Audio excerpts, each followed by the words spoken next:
Hey, Luke here with catsandcarp.com, and we're going to talk about one of the most classic carp baits around, sweet corn.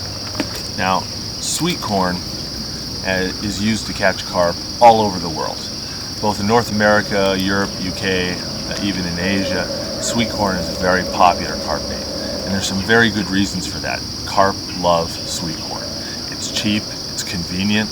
There's a lot of good reasons to love sweet corn. If you haven't given it a try, now's your chance. Let's talk a little bit more about this. Some of the great rigs to use on sweet corn are a simple bottom bait rig, an inline lead, about 8 to 10 inches of leader, and a hair rig.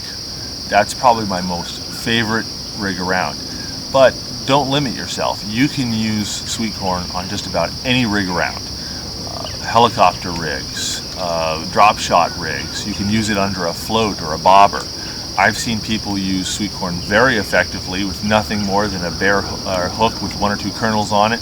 No lead, no swivels, no leader, just their main line, a hook, some corn. You can use it on a treble hook, on a single hook. You can put the sweet corn directly on the point of the hook, or you can use a hair rig. I prefer to use a hair rig with sweet corn for a couple reasons. Hair rigs are better at preventing nuisance fish from grabbing the hook, and nuisance fish can be a real problem with sweet corn. So small little bluegills and perch, when they come up and start nibbling your corn, they're much less likely to steal the kernel off the hook, and they're much less likely to get hooked. So it keeps you in the water, keeps you fishing. Additionally, a hair rig is great at preventing wary fish from detecting the hook, and it also results in a better hookup rate. So the number of fish who bite the hook and the percentage of them who get actually hooked is greater with hair rigs. So if you ever want to learn about hair rigs, we have several really great instructional videos on our YouTube page about how to tie hair rigs and how to use hair rigs. But at any rate, whatever you choose to use, whatever rig you choose to use, sweet corn is a definite option. Another benefit of sweet corn is how convenient it is. It costs a few dollars, it's cheap, it doesn't go moldy, you just got a nice little can of sweet corn. You can throw it in your tackle bag and leave it there until you're ready to use it. It's not going to go rancid, it's not going to stink up your car. You can just keep it around until you need it and you're good to go. A case of sweet corn can catch you a lot of carp. When you use sweet corn, chumming is a really effective technique. Chumming just means you're throwing out free handfuls of sweet corn in and around the area you're fishing. It's a way of drawing carp into your spot. A single kernel of sweet corn on the bottom of the lake is hard for a carp to see as it's swimming through the murky water. So it's easy for a fish, even though they want to eat your hook, to miss it. If you throw several handfuls of corn, it's much harder for them to miss it. And once they see that pile, they're going to stop and start grazing on those piles of freebies. And eventually they're going to find your hook and get hooked. Additionally, it's a good way to catch multiple fish. If you have a big pile of free sweet corn, multiple fish will come in and start feeding, and if one of them gets hooked and thrashes around and scares them away, they're more likely to come back and continue feeding because they saw all those freebies, they're enjoying it, they're filling up their belly, they're relaxing and eating with more confidence. And chumming helps bring them in, keep them there, and keep them from freaking out when their friends get caught. So chumming some handfuls of sweet corn is a really good idea. And you can chum it in a number of ways. Just throwing it in by hand works if you're fishing close enough to shore. You can use a slingshot to shoot sweet corn out. You can use a spod or even a spom to deliver sweet corn at great distances as to the exact spot where you're fishing. There's a lot of great methods for chumming sweet corn. Another great way to use sweet corn is in a pack bait. A pack bait is a sticky, doughy ball of bait. You scoop it up in your hands, you mush it into a ball, and you pack it around your rig. You either pack it around the lead or on the hook itself. And you cast it out there, and when it hits the water, bits and chunks come off, and a little cloud of bait is around your hook.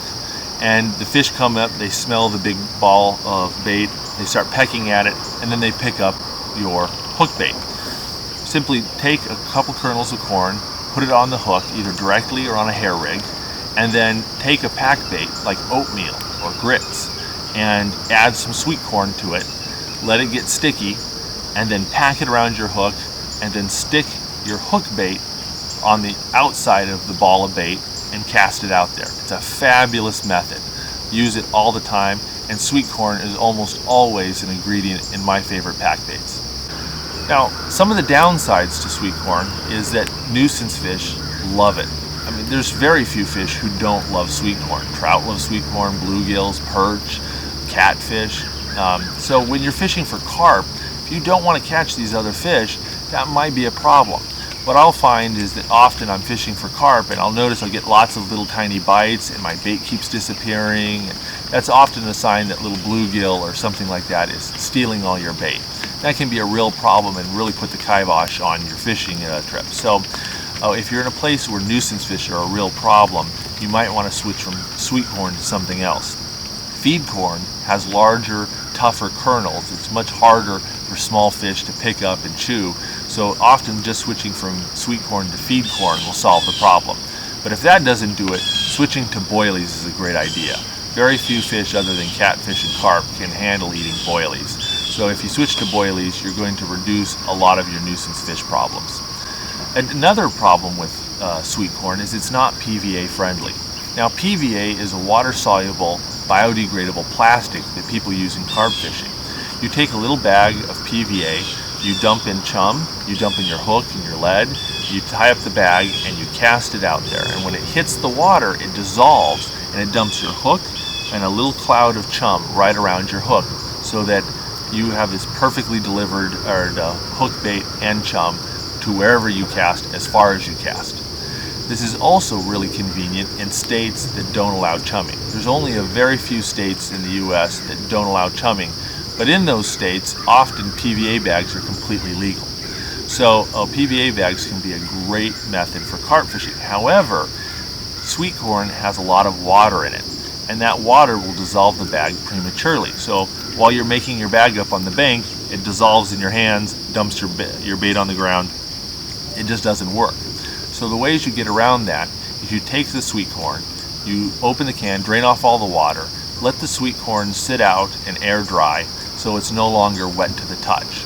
Then take it and put it in a Ziploc bag. Then there's two methods to make it PVA friendly. One is you can take salt water and dump it in the bag and soak it overnight, then drain off the salt water. This salt infused sweet corn won't dissolve the PVA bag nearly as quickly. Another method is to take the dried kernels in the bag and soak them and coat them in a PVA friendly liquid, like the Dynamite Bait liquid attractants. There's some great flavors on the market, and they add a really pungent, attractant flavor. Like you get strawberry flavors and peach and scopex, or crab and crayfish, squid, plum. There's lots of great flavors out there. You pick the flavor of your choice, squirt it on the kernels, else roll it around. Now you have some wonderfully scented kernels of corn that are also PVA friendly. It's also a great way of mixing up the color a little bit. Carp like bright colors, and oftentimes changing the color could be the result, the difference in whether you get bites or not. At any rate, I hope this was useful. I hope you got some great tips on using sweet corn. Get out there and try what works in your area. Good luck, and thanks for watching. Check out some of our other videos, including how to make PVA friendly sweet corn and how to make an incredibly effective winter stick mix. And don't forget to subscribe to the Cats and Carp YouTube channel. Thanks.